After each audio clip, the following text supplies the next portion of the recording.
রাত তখন 1টার একটু আগে। বাইরে টিপ টিপ বৃষ্টি পড়ছে, আকাশে কালো মেঘ।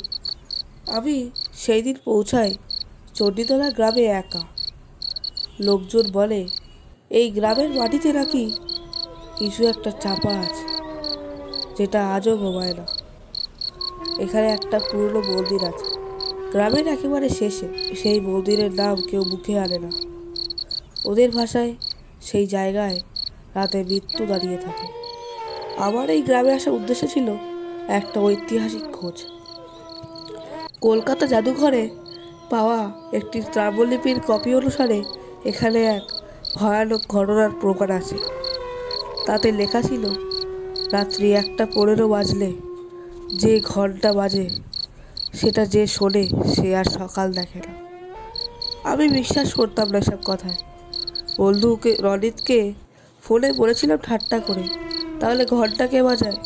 ওর গম্ভীর জবাব ছিল, কেউ না, সেটা নিজেই বাজে। আর তখন শুরু হয় মৃত্যুযাত্রা।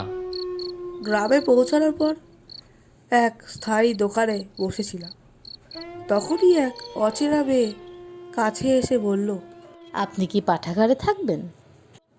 আমি অবাক হয়ে বললাম, হ্যাঁ, কিন্তু তুমি কে? তোমাকে তো ঠিক চিনলাম না। আমি অনু, এই গ্রামেই বড় হয়েছি। শুনলাম আপনি এখানে এসছেন, তাই সাবধান করতে এলাম। পাঠাগারটাতে 20 বছর ধরে কেউ থাকে না। রাত 1টার পর ওই এলাকার বাতাসও বিষাক্ত হয়ে যায়। আমি মৃদু হেসে বললাম, তুমি বুঝি ভূতে বিশ্বাস করো? অনু চোখ তুলে বলল, আমি বিশ্বাস না করলেও ওরা আমায় এখনও ডাকে। পাঠাগারের ভিতরটা নিস্তব্ধ ছিল। ঘরের বাইরে বৃষ্টি আবার শুরু হয়েছে। ঘুমাতে যাব এমন সময় জানলার বাইরে থেকে ভেসে এলো একটা শব্দ।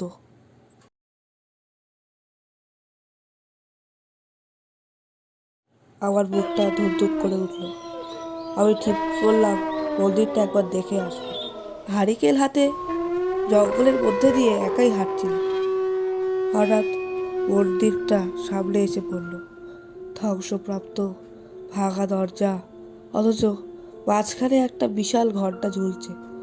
ঘণ্টাটা এত ভারী যে কেউ একা টানতেই পারবে না। তবুও ঘণ্টাটা নিজে থেকেই বেজে উঠল। আমি সিঁড়ি দিয়ে উপরে উঠতেই দেখলাম মন্দিরের ঘণ্টার তলায় বসে আছে এক বৃদ্ধা। সে কিছু বলল না, শুধু হাত ইশারা করে দেখালো মন্দিরের ভিতরে। দরজায় হাত রাখতেই সেটা নিজে থেকেই খুলে গেল। ভেতরে ঢুকতেই মনে হলো নিঃশ্বাস বন্ধ হয়ে যাচ্ছে। চারপাশে পোড়া গন্ধ, মাটিতে রক্তের লাইন, সব মিলিয়ে এক বিভীষিকাময় পরিবেশ। এই মন্দিরের কোণার দিকে তাকাতেই দেখলাম একটা ছায়া, অর্ধেক মানুষ অর্ধেক ছাই। সে ধীরে ধীরে এগিয়ে এসে বলল, দেবজিৎ, তুই শুনে ফেলেছিস? এখন তোর আর এসব মনে রাখা চলবে না। তোর স্মৃতি, তোর ঘুম, সব আমি কেড়ে নেব। ঘন্টাটা আবার বাজতে লাগলো। আমার চোখের সামনে ভেসে উঠল একটার পর একটা পুড়ে যাওয়া মুখ, একটা শিশু, একটা বৃদ্ধা ও এক গৃহবধূ। তারা সবাই একসাথে হাসছে। আমি কান বন্ধ করে মাটিতে পড়ে গেলাম।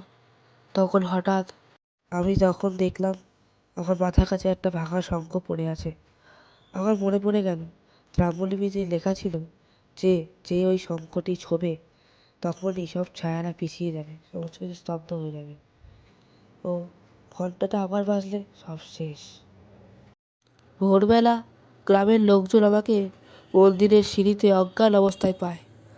রনিত ছুটে এসে বলল, এই এই দেবজিৎ, কি হয়েছে তোর? ওঠ। আমি ফিসফিস করে বললাম, ঘন্টাটা আবার বাজবে রে, আমি জানি। আমি সবার কাছে জিজ্ঞেস করলাম, অলু কোথায়? অলু কোথায় গেল? কেউ জানে না। কেউ বলল ওকে আসলে কেউ দেখে না। কেউ বলল ও এই অভিশপ্ত মন্দিরের রক্ষক। আজ তাহলে আমাকে অলুই বাঁচালো।